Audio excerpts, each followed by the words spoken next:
PTI अॻुवां Laila Parveen ji मुद्दत में मलीर थाणे ते 32 वकीलनि ख़िलाफ़ केस दाख़िल कयो वियो आहे। लैला परवीन जो चवणु आहे त 5 साल अॻु मुंहिंजी शादी अली हसनैन सां थी हुई, जंहिं मां हिकु पुट जो औलाद आहे। मुड़ुसु पंहिंजे भाउ मुश्ताक इक़बाल ख़ान खां 65 लख रुपया कर्ज़ु वरितो हो। लैला परवीन जो चवणु हो त मुड़ुसु अली हसनैन मुंहिंजे भाउ खे 65 लख रुपयनि जो चेक ॾिनो हो, जेको चेक बाउंस थियो, जंहिं ते असां अली हसनैन ख़िलाफ़ केस दाख़िल करायो हो। केस जे सिलसिले में अदालत पहुतासीं त अली हसनैन जे साथी वकीलनि तशदुद कयो।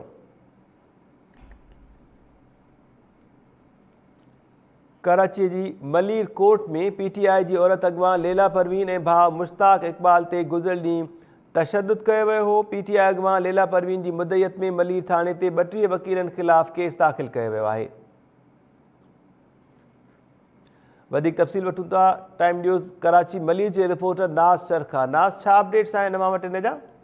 जी महताब, मां तव्हांखे ॿुधायां त गुज़िरियल ॾींहुं मलीर कोर्ट में पीटीआई जी औरत अॻुवान ऐं उन जे भाउ मुश्ताक इक़बाल मथां वकीलनि पारां जेको तशदुद कयो वियो हुयो, उन वाक़े ख़िलाफ़ राति देरि सां जेको आहे पीटीआई जी अॻुवान लैला परवीन जी मुद्दत में मलीर थाणे ते 32 वकीलनि जे ख़िलाफ़ जेको आहे केस दाख़िल कयो आहे। मां तव्हांखे ॿुधायां त केस जेको आहे उन में कलम 147, 148, 149, 354, 337, 427, 109, 506 ई 337 एफ जा जेकी आहिनि उहे कलम शामिल कया आहिनि। मां तव्हांखे ॿुधायां जेकी वकील जंहिंजे ख़िलाफ़ FIR दाख़िल थी आहे उन्हनि में सैयद शहज़ाद, नसरुल्लाह जलबाणी, अकबर सब्ज़वाई, मोहम्मद अली भट्टी, आतिफ खोखर, आगा मीर मुख्तियार, जुनेद समेत 20 खां 25 नामालूम जेकी आहिनि उहे सूरत शनास वकील जेके आहिनि उहे ॼाणा विया आहिनि।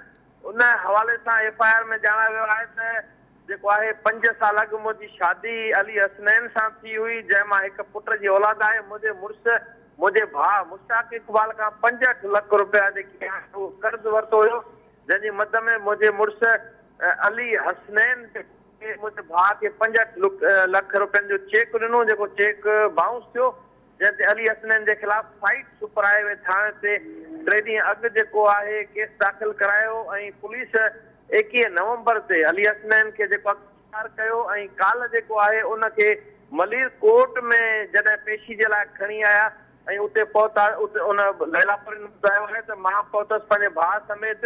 त असां कमरे में जॾहिं वियासीं त उते मुंहिंजे गिरफ़्तार मुड़ुसु ते सैयद शहज़ाद, नसरुल्लाह जलबाणी वकील ऐं ॿियनि जेको आहे मूंखे पिस्टल ॾेखारे जान सां मारण धमकियूं ॾिनियूं ऐं केस तव्हां हथ जो जेको आहे उहो चयो।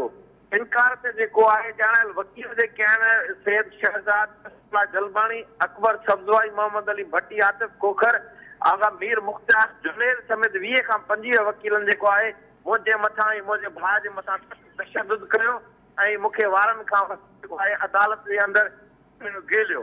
जी नाज़ शहर, महिरबानी अवां जी तफ़सील ॿुधाइण जे लाइ।